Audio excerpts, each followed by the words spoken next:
არსი.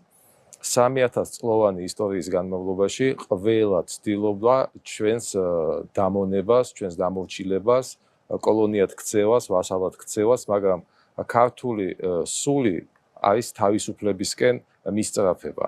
უბრალოდ რაღაც პერიოდში უფალი განსასწრელს მოგვივლენდა ხოლმე, ოდესაც დაინახავდა, რომ ჩვენ ოდნავ გადავდექით იმ სახარებისეული გზებისაგან, რომლითაც მომავლისკენ უნდა მივსულიყავით ძალიან დიდი გამარჯვებებით და უბრალოდ ქართველი ადამიანი მტკიცდებოდა თუ არა რწმენაში, უბრუნდებოდა თუ არა თავის საწყისებს, სულიერ საწყისებს, მაშინ რჩებოდა აი ამ განსაცდელის ვადა ჩვენზე და საქართველო უბრუნდებოდა იმ მურიგ ოქროს ხანას, რომელიც არაერთი გქონია ჩვენს ისტორიაში და მე მინდა ვიმედოვნო, რომ ამ ოქროს ხანის დასაწყისში მაინც შევდივართ. ეხლა